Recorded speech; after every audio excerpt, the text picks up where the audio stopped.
آج کل علم حاصل کرنے کا سب سے پاورفل ذریعہ ہے سوشل میڈیا، اور وہاں پہ ہر طرح کا جاہل ترین آدمی بیٹھا ہوا ہے، اس کو استنجا کرنا آتا نہیں ہے اور وہ وہاں بیٹھا ہوا قرآن حدیث کے دلائل دے رہا ہے، اور پھر وہ الٹے سیدھے دلائل پڑھنے کے بعد تو اور انسان کا ذہن گڑبڑ ہو جاتا ہے۔ سب سے بڑا اللہ کا فضل، سب سے بڑی اللہ کی رحمت کہ ہمارے سرکار کے قدموں سے ہمیں قرآن ملا ہے، کہ ہمارے سرکار کے قدموں سے ہمیں قرآن ملا ہے، کہ ہمارے سرکار کے قدموں سے ہمیں قرآن ملا ہے۔ اور کہتے ہیں ہمیں تو رسول اللہ کے قدموں سے قرآن ملا ہے، نعوذ باللہ۔ شاید وہ یہ کہنا چاہ رہے ہوں کہ رسول اللہ کے وسیلے سے قرآن ملا، تو بالکل درست ہے۔ یہ جو انہوں نے الفاظ کا استعمال کیا نا، تو میں کانپ اٹھا کہ چلے اس وقت تو ریکارڈنگ ہو گئی، اتنی سینسٹیو ریکارڈنگ آپ چلا دیتے ہیں، اس کے بعد اپلوڈ کر دیتے ہیں۔ سیدنا عمر نے کہا کہ نبی الاسلام کے لیے اللہ نے وہ پسند کیا جو ان کے پاس ہے، یعنی اس غم کو وہ ختم کرنے کی کوشش کر رہے تھے۔ پھر انہوں نے کہا کہ تمہارے پاس یہ اللہ کی کتاب موجود ہے جس کے ذریعے اللہ نے تمہارے نبی کو ہدایت دی، تم اس کتاب کو پکڑو تو ہدایت پا جاؤ گے۔ یہ اللہ کی کتاب ہے۔ اب یہ پاکستان کا جو قانون ہے 295C، اس کی جو تشریح ہمارے چند سو کارڈ عاشقان رسول کرتے ہیں، اس میں تو یہ انتہائی گستاخانہ خطبہ ہے کہ رسول اللہ کو ہدایت قرآن کے ذریعے ملی، کیونکہ مفتی اکمل صاحب تو کہہ رہے ہیں کہ رسول اللہ کے قدموں سے قرآن ملا، اور سیدنا ابوبکر عمر عثمان علی کا عقیدہ جو صحیح بخاری میں آیا وہ یہ ہے کہ رسول اللہ کو ہدایت ملی قرآن کے ذریعے، اور تم بھی قرآن کو پکڑو تو ہدایت پا جاؤ گے۔ نعوذ باللہ، کو یہ نہ سمجھے کہ نبی اسلام کوئی پہلے گمراہی پہ تھے، ایسا نہیں تھا۔ اعلیٰ درجے کی ہدایت جو قرآن میں بھی آیا، وَوَجَدَكَ ضَالًّا فَهَدَىٰ۔ نبی ہم نے آپ کو اپنی محبت میں خود رفتہ پایا صلی اللہ علیہ وآلہ وسلم، تو آپ کو ہدایت کی اعلیٰ منزل کے اوپر پہنچا دیا۔ یہ اعلیٰ حضرت کا جو ترجمہ ہے میں اسی کو صحیح سمجھتا ہوں، یہ قرآن میں فٹ ان بیٹھتا ہے، کیونکہ قرآن میں بالکل واضح ہے مَا ضَلَّ صَاحِبُكُمْ وَمَا غَوَىٰ، تمہارے نبی نہ کبھی بہکے ہیں نہ کبھی بے راہ چلے ہیں۔ تو یہ ضال کا جو ترجمہ بعض دیوبند اور وہابی یعنی اہل حدیث حضرات نے جذبات میں آ کے گمراہی اور بڑے عجیب و غریب الفاظ استعمال کیے، ضال کا ترجمہ یہ نبی اسلام کے کیس میں نہیں بنتا۔ وہ تو حدیث ہے، مسند احمد میں، دلائل النبوہ امام بیہقی کی کتاب میں، مشکات المصابیح میں موجود ہے۔ شیخ البانی، شیخ زبیر علی نے اسے صحیح کہا کہ میں اللہ کے ہاں اس وقت بھی خاتم النبیین لکھا ہوا تھا جب آدم علیہ السلام ابھی روح اور جسم کے درمیان تھے۔ میں دعائے ابراہیم ہوں، میں عیسیٰ کی بشارت ہوں، میں اپنی ماں کا وہ خواب ہوں جو انہوں نے میری پیدائش کے وقت دیکھا کہ ان کے لیے ایک نور ظاہر ہوا جس سے شام کے محلات بھی ان کے سامنے روشن ہو گئے۔ یعنی آپ کی والدہ محترمہ سلام اللہ علیہا کو اللہ تعالیٰ نے یہ خوشخبری دے دی تھی کہ آپ سے جو بیٹا پیدا ہوگا بالآخر اس کی حکومت اور اس کی دعوت اس وقت کی سب سے بڑی سپر پاور رومن امپائر کو بھی سپرسیڈ کر جائے گی۔ صلو علی محمد وعلی محمد، اللہم صلی علی محمد وعلی آل محمد۔ بیٹم لیول کی ہدایت ایک پیغمبر کو پیدائش سے لے کر مبعوث ہونے تک ہوتی ہے، وہ اللہ کی حفاظت میں ہوتا ہے۔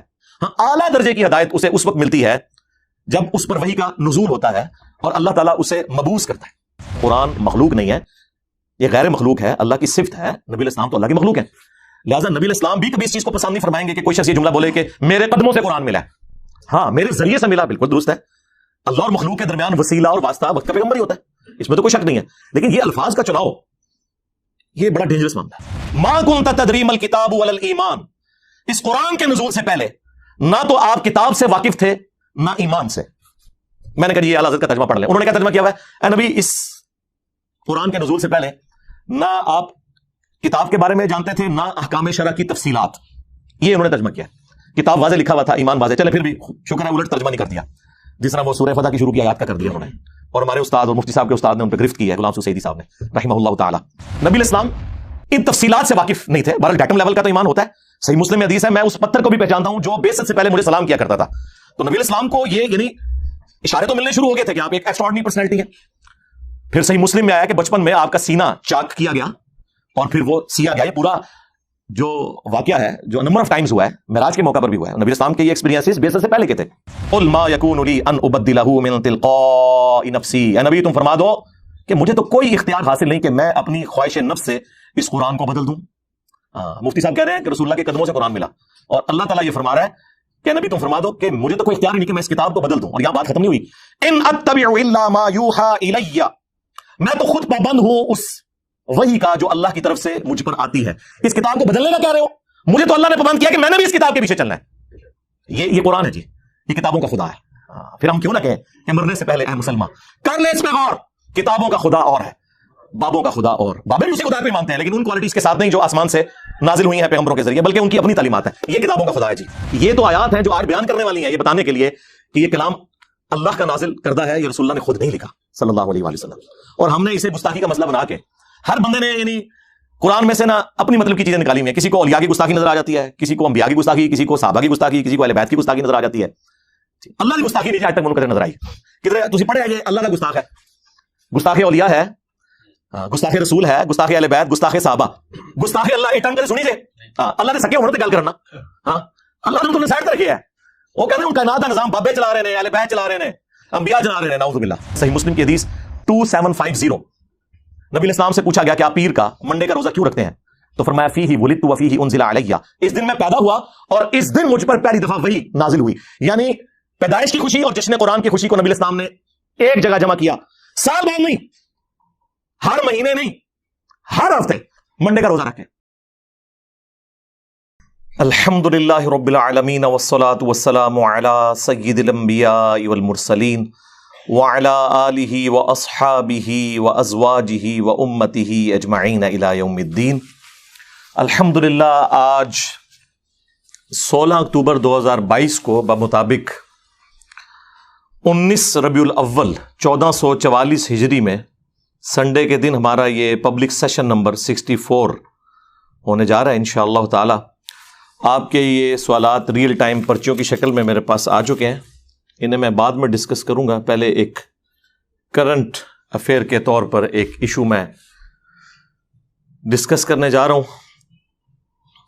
اور وہ ہمارے استاد مفتی اکمل صاحب سے ریلیٹڈ ہے، حفظہ اللہ تعالی۔ استاد میں اس لیے کہہ رہا ہوں کہ 1996 میں واہ کینٹ میں دعوت اسلامی کے زیر اہتمام جو اجتماعی اعتکاف ہوا تھا، آلموسٹ 500 پلس اس ٹائم لوگ اس میں ہوتے تھے، بہت بڑی مسجد میں۔ تو اس میں ہم نے بھی ان کے ساتھ اعتکاف کیا تھا، وہ اعتکاف کروایا کرتے تھے، اس میں درس و بیان کا سلسلہ ہوتا تھا۔ اس اعتبار سے ان سے ایک عقیدت اس وقت سے تھی، اس وقت تو خیر وہ بھی آپ سمجھ لیں درس نظامی میں انہوں نے ابھی داخلہ بھی شاید نہیں لیا تھا، اور بعد میں پھر ایک 99 میں ملاقات ہوئی، ایگزیکٹ اس رات جس رات وہ پاکستان فائنل ہارا تھا ورلڈ کپ کا آسٹریلیا سے، آخری رات تھی۔ اس کے بعد پھر ان سے ملاقات نہیں ہوئی۔ پھر جب کیو ٹی وی شروع ہوا تو وہ اس پہ چلے گئے، تو مجھے پتا تھا کہ ان کی جتنی سپیکنگ پاور ہے وہ میڈیا میں سروائیو کریں گے، اور دیکھ لیں ماشاءاللہ آج 21-22 سال ہو گئے ہیں بیٹھے ہوئے میڈیا میں۔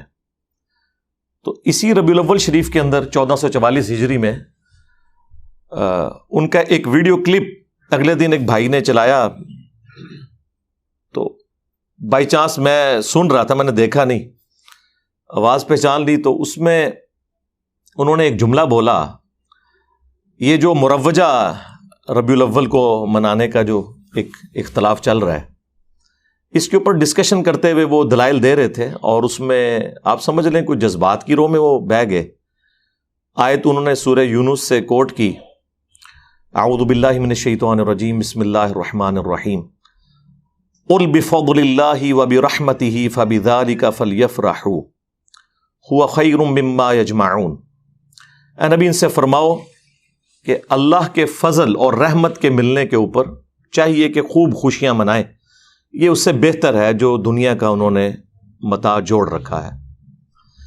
اور اس کانٹیکسٹ میں انہوں نے نبی الاسلام کا ذکر خیر کیا، یقیناً آپ سے بڑی تو کوئی نعمت ہی نہیں اس امت کے لیے۔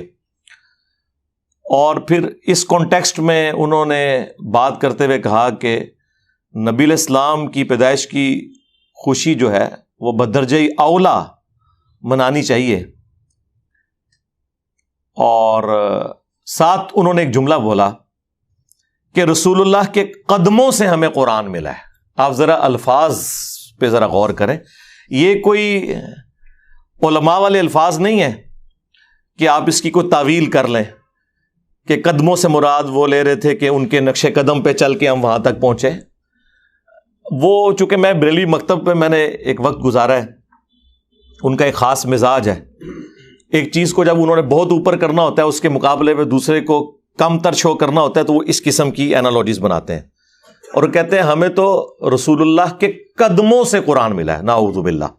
آج کل علم حاصل کرنے کا سب سے پاورفل ذریعہ ہے سوشل میڈیا، اور وہاں پہ ہر طرح کا جاہل ترین آدمی بیٹھا ہوا ہے، اس کو استنجا کرنا آتا نہیں ہے، اور وہ وہاں بیٹھا ہوا قرآن حدیث کے دلائل دے رہا ہے، اور پھر وہ الٹے سیدھے دلائل پڑھنے کے بعد تو اور انسان کا ذہن گڑبڑ ہو جاتا ہے۔ سب سے بڑا اللہ کا فضل، سب سے بڑی اللہ کی رحمت کہ ہمارے سرکار کے قدموں سے ہمیں قرآن ملا ہے، کہ ہمارے سرکار کے قدموں سے ہمیں قرآن ملا ہے، کہ ہمارے سرکار کے قدموں سے ہمیں قرآن ملا ہے۔ شاید وہ یہ کہنا چاہ رہے ہوں کہ رسول اللہ کے وسیلے سے قرآن ملا، تو بالکل درست ہے۔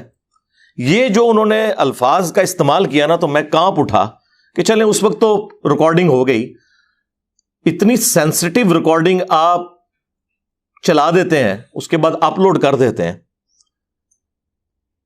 اس کے بعد اس کے جو نتائج پھر بھگتنے پڑتے ہیں نا، وہ بڑے خطرناک ہوتے ہیں۔ اس سے لوگ بڑے عجیب و غریب عقائد اخذ کرتے ہیں جو اسٹیبلش ہیں غلوف کے درجے کے اندر، اور پھر وہ ساتھ نبی الاسلام کا ذکر خیر کیا کہ اللہ تعالیٰ کا تعارف بھی ہمیں نبی الاسلام کی وجہ سے ہوا، بلکہ انہوں نے کہا ہم اللہ کو تو مانتے اس لیے ہیں کہ وہ نبی الاسلام کا رب۔ ظاہر ہے یہ ایک کہانی، ایک گھڑی ہوئی۔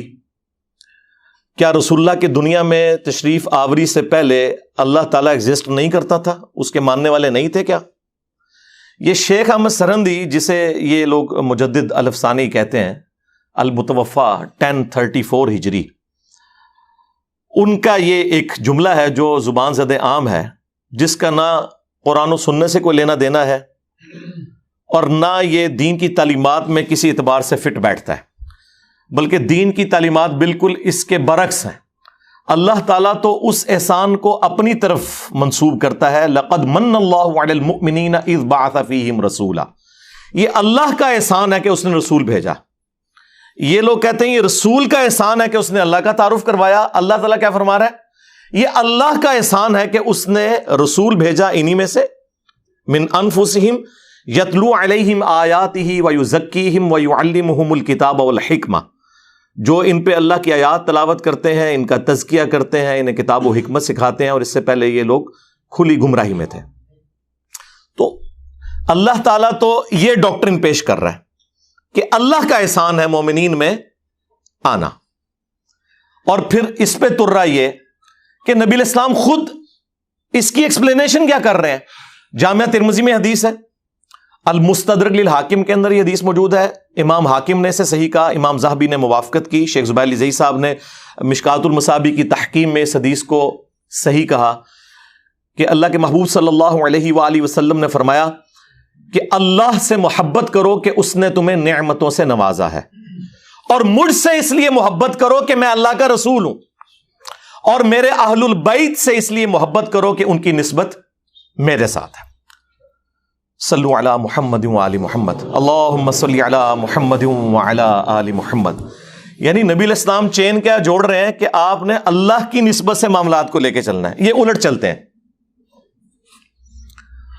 اس کو سپورٹیو وہ سیدنا ابو بکر کا قول ہے صحیح بخاری میں، اور امام بخاری نے سیدنا حسن و حسین کے چیپٹر میں ڈالا ہے رضی اللہ عنہما وعلیہم السلام، کہ محمد کے قرب کو آل محمد کے قرب میں تلاش کرو۔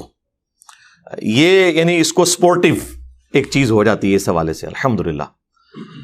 تو اللہ کے محبوب صلی اللہ علیہ وآلہ وسلم کی یہ تربیت پھر آگے ٹریول ہوئی ہے۔ صحیح بخاری میں ایک چیپٹر ہے کتاب الاعتصام بالکتاب والسنہ، کتاب و سنت کو مضبوطی سے پکڑنا۔ وہ چیپٹر آپ کھولیں بالکل اینڈ میں جا کے آتا ہے۔ اس چیپٹر کی دوسری حدیث ہی یہی ہے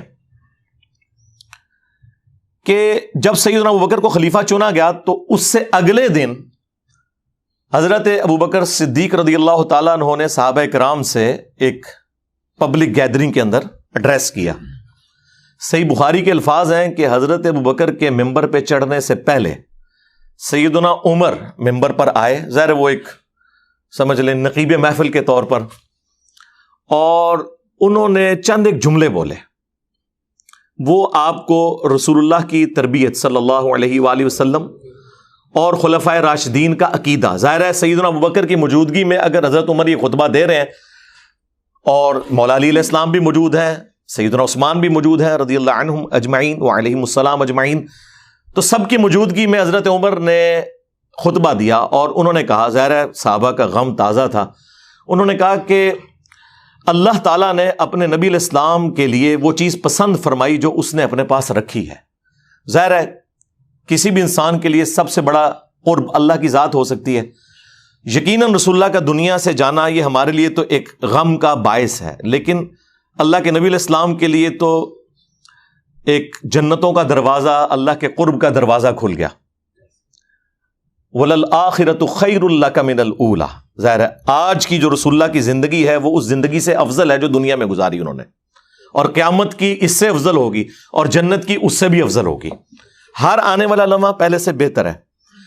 تو سیدنا عمر نے کہا کہ نبی علیہ السلام کے لیے اللہ نے وہ پسند کیا جو ان کے پاس ہے، یعنی اس غم کو وہ ختم کرنے کی کوشش کر رہے تھے. پھر انہوں نے کہا کہ تمہارے پاس یہ اللہ کی کتاب موجود ہے جس کے ذریعے اللہ نے تمہارے نبی کو ہدایت دی، تم اس کتاب کو پکڑو تو ہدایت پا جاؤ گے. یہ اللہ کی کتاب ہے. اب یہ پاکستان کا جو قانون ہے 295C، اس کی جو تشریح ہمارے چند سو کارڈ عاشقان رسول کرتے ہیں، اس میں تو یہ انتہائی گستاخانہ خطبہ ہے کہ رسول اللہ کو ہدایت قرآن کے ذریعے ملی، کیونکہ مفتی اکمل صاحب تو کہہ رہے ہیں کہ رسول اللہ کے قدموں سے قرآن ملا. اور سیدنا ابوبکر، عمر، عثمان و علی کا عقیدہ جو صحیح بخاری میں آیا وہ یہ ہے کہ رسول اللہ کو ہدایت ملی قرآن کے ذریعے، اور تم بھی قرآن کو پکڑو تو ہدایت پا جاؤ گے. اچھا، اس ہدایت سے مراد نعوذ باللہ کوئی یہ نہ سمجھے کہ نبی علیہ السلام کوئی پہلے گمراہی پہ تھے، ایسا نہیں تھا. اعلیٰ درجے کی ہدایت جو قرآن میں بھی آیا، وَوَجَدَكَ ضَالًّا فَهَدَىٰ. اے نبی، ہم نے آپ کو اپنی محبت میں خود رفتہ پایا صلی اللہ علیہ وآلہ وسلم، تو آپ کو ہدایت کی اعلیٰ منزل کے اوپر پہنچا دیا. یہ اعلیٰ حضرت کا جو ترجمہ ہے میں اسی کو صحیح سمجھتا ہوں، یہ قرآن میں فٹ ان بیٹھتا ہے، کیونکہ قرآن میں بالکل واضح آیا مَا ضَلَّ صَاحِبُكُمْ وَمَا غَوَىٰ. تمہارے نبی نہ کبھی بہکے ہیں نہ کبھی بہرا چلے ہیں. تو یہ ضال کا جو ترجمہ بعض دیوبند اور وہابی یعنی اہل حدیث حضرات نے جذبات میں آ کے گمراہی اور بڑے عجیب و غریب الفاظ استعمال کیے، ضال کا ترجمہ یہ نبی علیہ السلام کے کیس میں نہیں بنتا. اور قرآن میں اس کی کئی ایک ایگزامپلس موجود ہیں. یوسف علیہ السلام کے بھائیوں نے اپنے باپ کا قرب حاصل کرنے کے لیے جو جملے بولے تھے سورہ یوسف میں کہ ہمارے والد جو ہیں یوسف سے زیادہ محبت کرتے ہیں جبکہ ہم ایک مضبوط جماعت ہیں. ان ابانا لفی ضلال مبین. بے شک ہمارے ابا جان تو ان کی محبت میں ڈوب چکے ہیں. یہ تو نہیں کہہ رہے تھے کہ ابا جان ہمارے گمراہ ہیں، ظاہر ہے وہ پیغمبر تھے اور پیغمبر کے بیٹے تھے، وہ پیغمبر کے صحابی تھے، ان کے ماننے والے تھے، کوئی کافر تو نہیں تھے. اور آگے بھی چل کے جب یوسف علیہ السلام کی خوشبو انہیں آتی ہے تو اور وہ کہتے ہیں اگر تم مجھے یعنی میرے بارے میں کوئی غلط گمان نہ کرو تو مجھے تو یوسف کی خوشبو آ رہی ہے. تو وہاں پر بھی ان کے گھر والے کہتے ہیں آپ تو اپنی اسی پرانی محبت میں ہیں. اور ضلالک القدیم کے الفاظ ہیں، تو اس میں جو سعودی عرب سے قرآن شائع ہوا ہے نا وہابیوں کا، صلاح الدین یوسف صاحب کا، انہوں نے بھی حاشیے میں لکھا ہے کہ یہاں جو ہے اس سے مراد گمراہی نہیں ہے بلکہ محبت میں ڈوبنا ہے. تو لہٰذا یہ اب جھگڑا چھوڑ دیں. میرا خیال ہے چپ کر کے جو اعلیٰ حضرت نے ترجمہ کیا ہے نا اسی کو صحیح مانے، وہ فٹ ان بیٹھتا ہے. مولانا مودودی رحمہ اللہ نے بھی، اور ایون ہمارے استاد ڈاکٹر اسراف صاحب رحمہ اللہ تعالیٰ، وہ بھی اس کا ترجمہ اسی انداز میں کرتے تھے. نبی علیہ السلام کے لیے جب ضال کا لفظ آئے گا تو وہ وَلَضَّالِّينَ والا نہیں ہوگا، محبت میں، یعنی رسول اللہ اللہ کی محبت میں خود رفتہ تھے. ڈیٹم لیول کی ہدایت ایک پیغمبر کو پیدائش سے لے کر مبعوث ہونے تک ہوتی ہے، وہ اللہ کی حفاظت میں ہوتا ہے.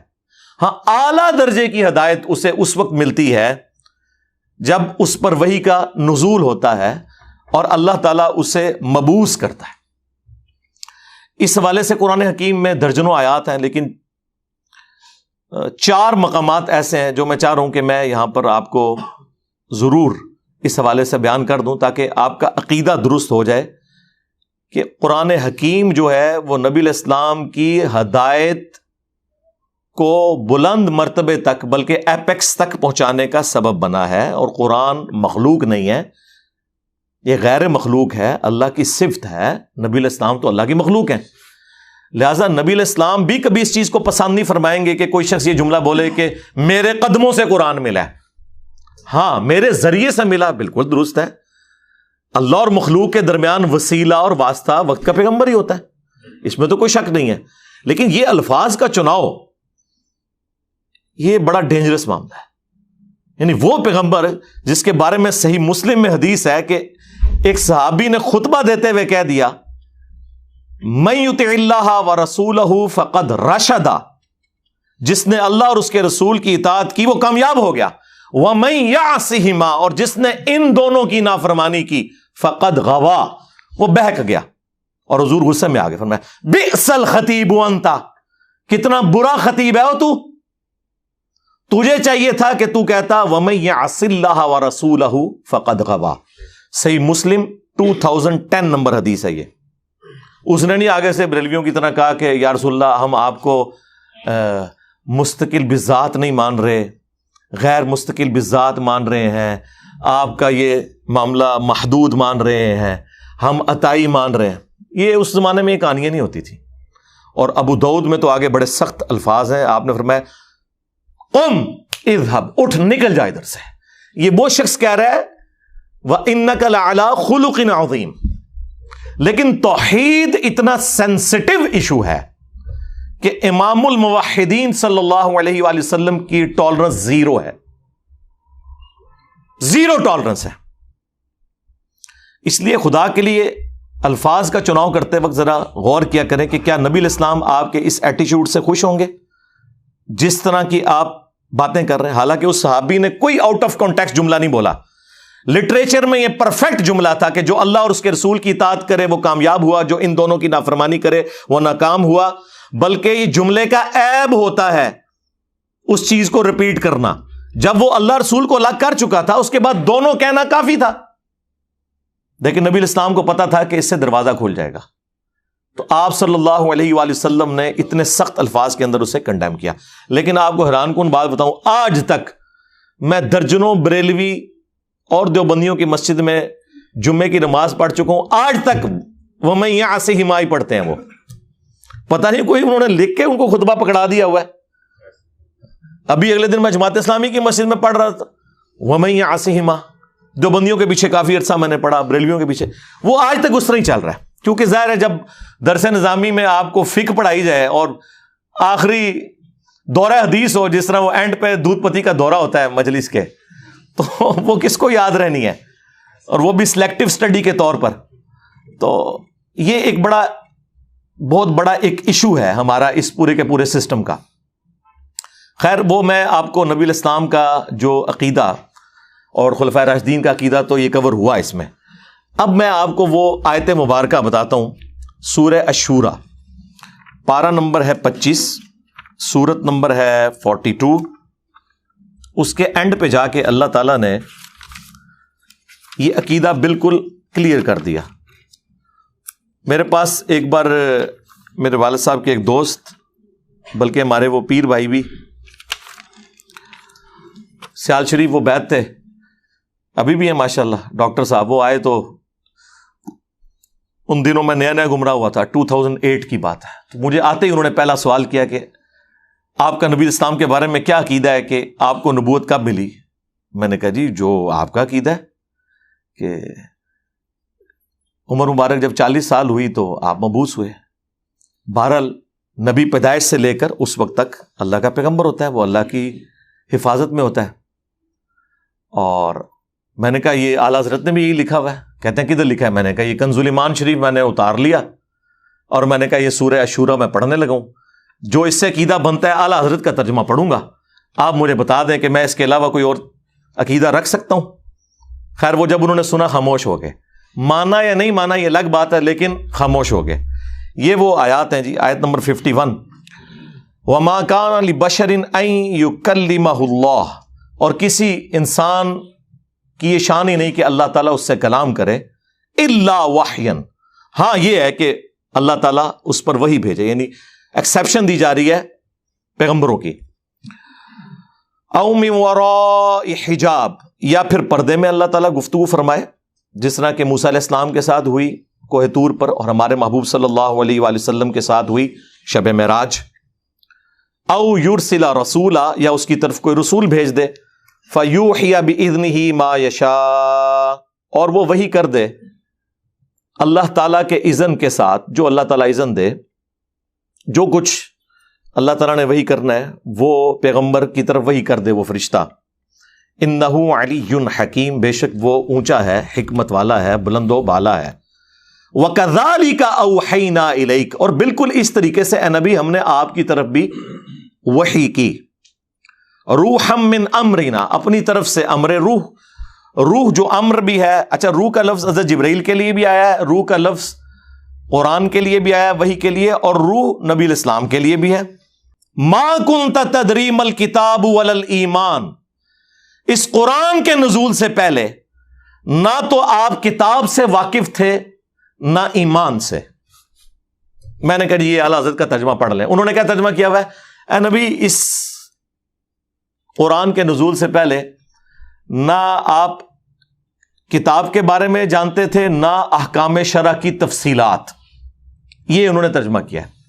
کتاب واضح لکھا ہوا تھا, ایمان واضح. چلیں پھر بھی شکر ہے الٹ ترجمہ نہیں کر دیا, جس طرح وہ سورہ فتح کی شروع کی آیات کا کر دیا انہوں نے, اور ہمارے استاد اور مفتی صاحب کے استاد نے ان پہ گرفت کی ہے, غلام سعود سعیدی صاحب نے رحمہ اللہ تعالی. تو یہاں پہ ترجمہ انہوں نے کافی حد تک ٹھیک کیا. یعنی نبی الاسلام ان تفصیلات سے واقف نہیں تھے. بہرحال ڈیٹم لیول کا تو ایمان ہوتا ہے. صحیح مسلم میں حدیث ہے, میں اس پتھر کو بھی پہچانتا ہوں جو بعثت سے پہلے مجھے سلام کیا کرتا تھا.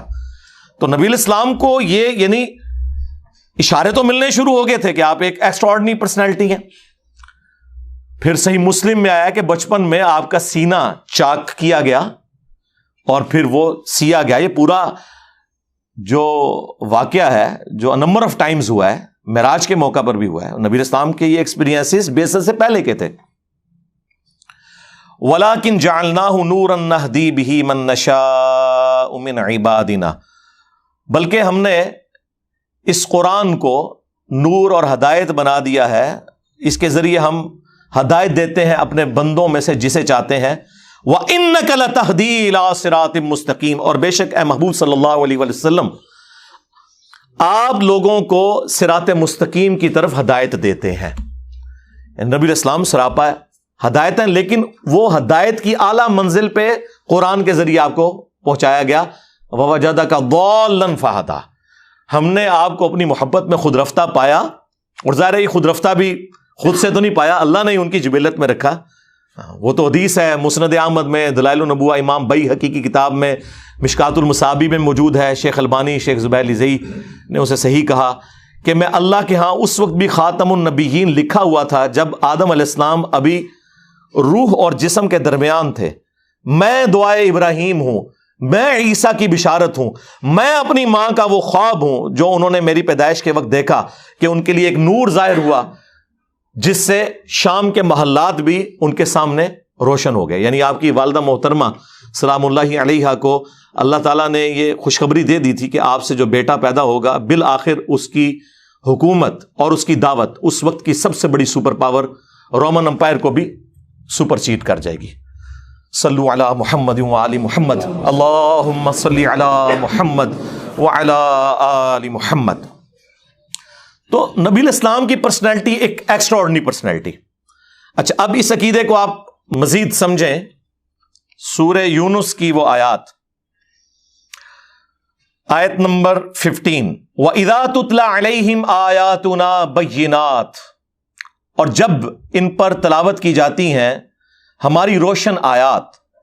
قَالَ الَّذِينَ لَا يَرْجُونَ لِقَاءَ نَأْتِ بِقُرْآنٍ غَيْرِ هَذَا, تو جو لوگ ہماری ملاقات کے منکر ہیں نا, انہیں کوئی امید نہیں کہ مر کے ہم نے اللہ کو منہ دکھانا ہے, وہ نبی الاسلام سے کہتے ہیں کہ کوئی اور قرآن لے آؤ, یہ بڑا سخت قرآن ہے, یہ تو بالکل کوئی کمپرومائز ہی نہیں کرتا. جس طرح آپ کو بھی لوگ کہتے ہیں میٹھی میٹھی باتیں کریں, یہ سیم باتیں نبی الاسلام کو بھی لوگ کرتے تھے کہ یہ قرآن تو سیدھے سیدھے فتوے ہیں, تو قرآن بدلو, کوئی اور قرآن لے کر آؤ. او بدل, یا اسے تبدیل کر دیں, تھوڑا سا سافٹ کر دیں, کوئی طارق جمیل ٹچ ڈال دیں اس کے اندر, کوئی غامدی ٹچ تھوڑا سا ڈال دیں. لیکن قرآن تو آپ کو پتا ہے وہ تو تذکیر کی کتاب ہے. وَأُوحِيَ إِلَيَّ هَذَا الْقُرْآنُ لِأُنذِرَكُم بِهِ وَمَن بَلَغَ, نبی تم فرماؤ صلی اللہ علیہ وآلہ وسلم, یہ قرآن تو مجھے وہی اس لیے کیا گیا کہ میں تمہیں ڈر سنا دوں, اور جس تک یہ کتاب پہنچے. یہ تو انذار کی کتاب ہے, تبشیر بھی ہے, لیکن ان کے لیے جو بات مان جائے. ہاں, جو بات نہیں ماننے والے اور جو مانے میں ہیں ان کا بھی قبلہ درست کرنے کے لیے کتاب انذار ہے. تو آپ کوئی اور قرآن لے آئیں یا اسے بدل دیں. قُلْ مَا يَكُونُ لِي أَنْ أُبَدِّلَهُ مِنْ تِلْقَاءِ نَفْسِي, اے نبی تم فرما دو کہ مجھے تو کوئی اختیار حاصل نہیں کہ میں اپنی خواہش نفس سے اس قرآن کو بدل دوں. مفتی صاحب کہہ رہے ہیں کہ رسول اللہ کے قدموں سے قرآن ملا، اور اللہ تعالیٰ یہ فرما رہا ہے کہ نبی تم فرما دو کہ مجھے تو کوئی اختیار ہی نہیں کہ میں اس کتاب کو بدل دوں. اور یہاں بات ختم نہیں ہوئی. ان اتبع الا ما یوحى الی، میں تو خود پابند ہوں اس وحی کا جو اللہ کی طرف سے مجھ پر آتی ہے. اس کتاب کو بدلنے کا کہہ رہے ہو؟ مجھے تو اللہ نے پابند کیا کہ میں نے بھی اس کتاب کے پیچھے چلنا ہے. یہ قرآن ہے جی، یہ کتابوں کا خدا ہے. پھر ہم کیوں نہ کہیں کہ مرنے سے پہلے اے مسلمان کر لے اس پہ غور. کتابوں کا خدا اور ہے، بابوں کا خدا اور. بابے بھی اسی خدا کو ہی مانتے ہیں، لیکن ان کوالٹیز کے ساتھ نہیں جو آسمان سے نازل ہوئی ہیں پیغمبروں کے ذریعے، بلکہ ان کی اپنی تعلیمات ہیں. یہ کتابوں کا خدا ہے جی. انی اخاف ان عصیت ربی عذاب یوم عظیم، بے شک میں تو خود خوف کھاتا ہوں اس بات سے کہ بالفرض اگر میں نے بھی اپنے رب کی نافرمانی کی تو بڑے دن کا عذاب مجھے بھی آ پکڑے گا. اللہ اکبر. سوائے شیخ عبد القادر جیلانی کے، کیونکہ وہ تو اس وقت تک جنت میں نہیں جائیں گے جب تک کہ سارے مریدوں کو نہ لے جائیں. پھر ٹھیک ہی آپ سے کہتے ہیں نا قرآن حدیث ڈائریکٹ نہ پڑھو گمراہ ہو جاؤ گے. قرآن تو پھر ننگی تلوار ہے. اور یہ آیت صرف سورہ یونس میں نہیں آئی، یہ 3 جگہ آئی ہے. سورہ یونس میں، سورہ الزمر کے اندر آئی ہے، سورۃ الانعام میں آئی ہے. قل انی اخاف ان عصیت ربی عذاب یوم عظیم. اے نبی تم فرماؤ کہ میں تو خود اس بات سے خوف کھاتا ہوں کہ بالفرض اگر میں نے بھی اپنے رب کی نافرمانی کی تو بڑے دن کا عذاب مجھے بھی آ پکڑے گا. اور ایک اور آیت ہے سورہ بنی اسرائیل میں، یقین کریں میں جب وہ آیت پڑھتا ہوں نا، وہ تو ڈاکٹر سراج صاحب بھی پڑھتے ہوئے خوف کھا گئے تھے یقیناً. اس کا آپ ترجمہ آپ نے اعلیٰ حضرت کا پڑھ لینا ہے اور پھر مجھے بتانا ہے کہ میں نے کہیں پہ کوئی ڈنڈی ماری ہے تو آپ مجھے پکڑ لیں. سورہ بنی اسرائیل میں اللہ تعالیٰ نے نبی اسلام کے حوالے سے ذکر کیا. اب یہ ظاہر ہے سمجھانے کے لیے، کافروں پر غصہ ہے، لیکن ظاہر ہے کہ اللہ تعالیٰ اپنی تعلیمات میں تو بہت اسٹرکٹ ہے. آیت نمبر ہے 73. وَإِن كَادُوا لَيَفْتِنُونَكَ عَنِ الَّذِي أَوْحَيْنَا إِلَيْكَ، اور یہ لوگ تو تلے ہوئے ہیں اے نبی علیہ السلام کہ آپ کو ہٹا دیں اس وحی سے جو ہم نے آپ کی طرف کی ہے. یعنی کافروں کا پورا پریشر ہے کہ آپ قرآن کی اتباع کرنا چھوڑ دیں. نعوذ باللہ. لِتَفْتَرِيَ عَلَيْنَا غَيْرَهُ، تاکہ آپ ہماری طرف کوئی جھوٹی بات منسوب کر دیں. وہی جو سورہ یونس میں آیا تھا نا کہ قرآن کو بدلو یا کوئی اور قرآن لے کر آؤ، اسی کی ایکسپلینیشن ہے کہ یہ بھی تلے ہوئے ہیں کہ آپ اس وحی سے ہٹ جائیں اور کوئی اپنی طرف سے بات بنا کے ہماری طرف منسوب کرتے ہیں. وَإِذًا لَاتَّخَذُوكَ خَلِيلًا، اور اگر ایسا ہو جائے تو پھر یہ آپ کو دوست بنا لیں گے کہ ہاں جی بالکل ٹھیک ہے، اس طرح نہیں گلاں کرو نا، کوئی کمپرومائز کرو. ٹھیک ہے جی، ایک کیوں یا کچھ اپنی مانے کچھ ہماری منوائیں. وَلَوْلَا أَن ثَبَّتْنَاكَ، اور اے نبی اگر ہم آپ کو ثابت قدم نہ رکھتے، اللہ نے اپنی طرف منسوب کیا. لَقَدْ كِدتَّ تَرْكَنُ إِلَيْهِمْ شَيْئًا قَلِيلًا، تو یقیناً آپ بھی کچھ نہ کچھ کافروں کی طرف جھک ہی جاتے، یعنی گمراہ نہیں ہو جاتے.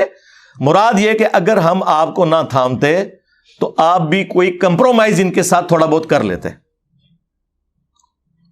اذا لأذقناك ضعف الحیات وضعف الممات، اور اگر ایسا ہوتا تو ہم آپ کو دنیا کی زندگی میں بھی دگنا عذاب دیتے اور آخرت کی زندگی میں بھی دگنا عذاب دیتے.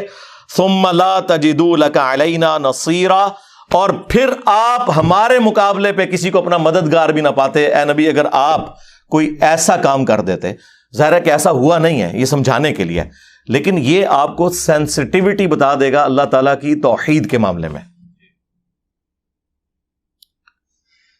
ایک تو یہ سخت آیات ہے، اور ایک اور سورۃ الحاقہ کا آخری رکوع. میں نے جب پہلی بار پڑھا تھا تو میں ہل گیا تھا کہ یار دیکھیں یہ بھی تو قرآن میں آیات تھی نا، اور ان آیات کی تلاوت وہ بار شریعت میں لکھا ہوا ہے کہ اس قسم کی جو آیات ہے نا ان کی صرف تلاوت کی جائے گی، ان کا ترجمہ یا تفسیر یا درس و بیان کرنا حرام ہے. ہاں جی ہاں، یعنی وہ اللہ کو ٹیچ کرنا چاہ رہے ہیں کہ یہ تو نے جو قرآن نازل کیا ہے نا، یہ ہم ڈیسائیڈ کریں گے کہ کون سی چیز پڑھنی ہے کون سی نہیں. اللہ اکبر. تنزیل من رب العالمین، سورۃ الحاقہ آیت نمبر 43. قرآن یعنی اللہ تعالیٰ فرما رہا ہے کہ یہ رب العالمین کی طرف سے نازل ہوا ہے.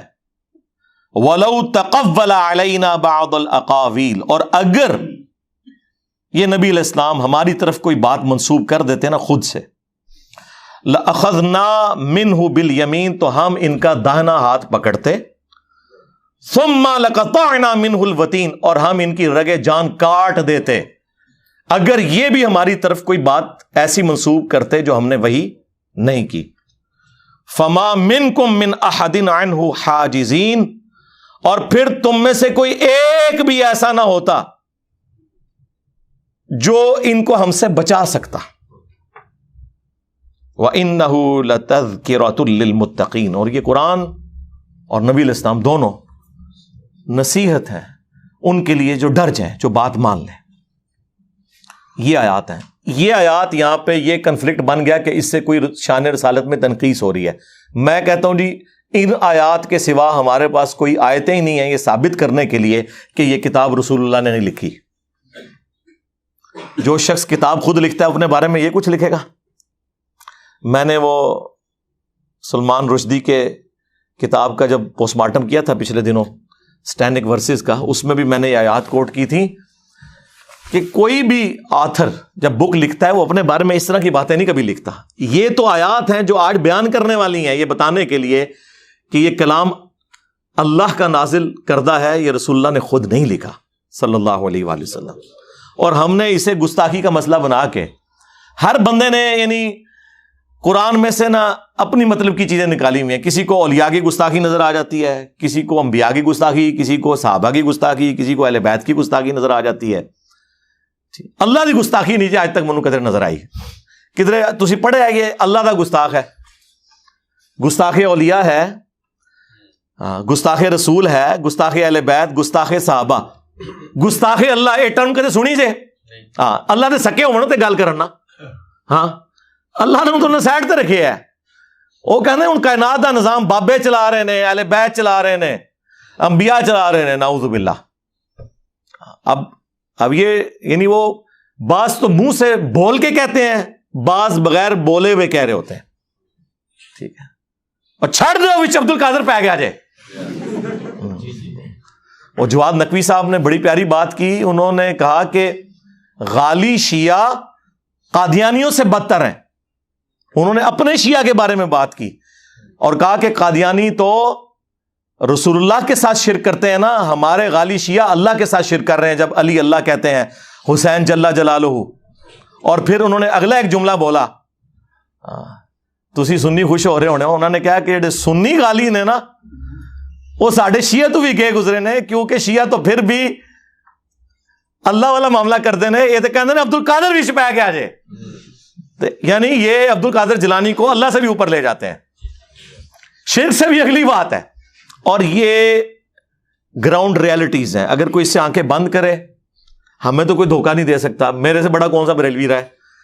31 سال تک میں بھی بریلوی رہا ہوں. ہمیں پتا تھا کہ یہ سب کچھ اسٹیبلش عقیدے ہیں ان کے، عوام میں بتانے کے لیے کچھ، خواص میں بتانے کے لیے کچھ، کتابوں میں لکھنے کے لیے کچھ، جوڈیشری میں ثابت کرنا پڑے تو کچھ اور. تو وہ بات مفتی اکمل صاحب حفظہ اللہ تعالی سے شروع ہوئی تھی. ہم انہیں کہیں گے کہ آپ اس کے اوپر رجوع ریکارڈ کروائیں اپنا، اور اپنے الفاظ کے چناؤ کو. میں وہ والا کام نہیں کروں گا بریلویوں والا، گستاخ ہو گیا 295 سی لا دو، ایک ہی سزا سر تن سے جدا. نہیں، بٹ ٹھیک ہے، سلپ آف ٹنگ ہو گیا ہے، جذبات میں کوئی بات کر دی ہے، ٹھیک ہے. ہم علمی طریقے سے اپنا مقدمہ آپ کے سامنے رکھیں گے، آپ کی عوام کے سامنے رکھیں گے، ٹھیک ہے.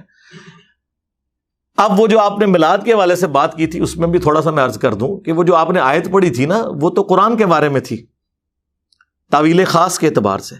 اس سے جو پچھلی آیت ہے سورہ یونس کی آیت نمبر 57، اس میں اللہ تعالیٰ کیا فرما رہا ہے؟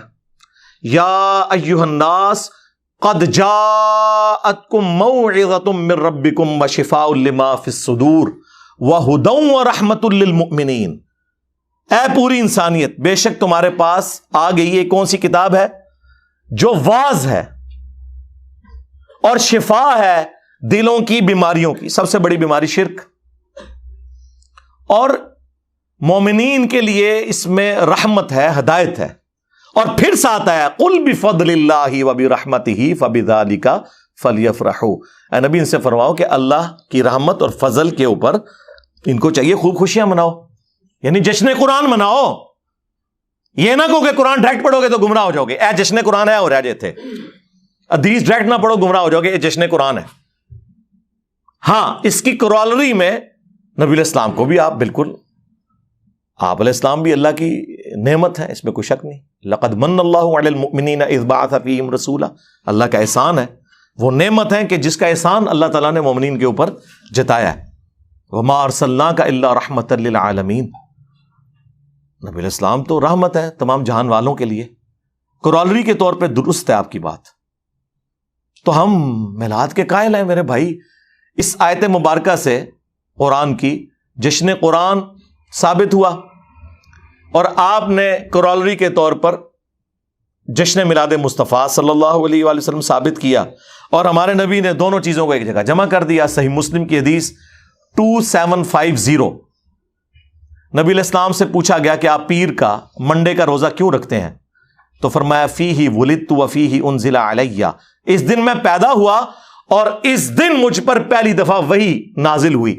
یعنی پیدائش کی خوشی اور جشن قرآن کی خوشی کو نبی علیہ السلام نے ایک جگہ جمع کیا، سال بعد نہیں، ہر مہینے نہیں، ہر ہفتے منڈے کا روزہ رکھ کے۔ رہ گیا یہ مروجہ جو معاملات ہیں، اس میں کس حد تک ہم معاملات کو درست سمجھتے ہیں، کن چیزوں کو ہم غلو پر مبنی سمجھتے ہیں، وہ میں محفل میلاد 2 ہفتے پہلے یہاں پہ ریکارڈ کروا چکا ہوں اسی گرین پگڑی کے اندر، وہ آپ دیکھ لیں۔ یہاں پہ بھی محفل میلاد ہم نے کی تھی، اور آلموسٹ 25-30 کے قریب جو سوالات ہیں پبلک کے وہ میں نے ایڈریس کر دیے تھے۔ صلو علی محمد وآل محمد، اللہم صلی علی محمد وعلی آل محمد واصحاب محمد وازواج محمد وامت محمد اجمعین الی یوم الدین، آمین۔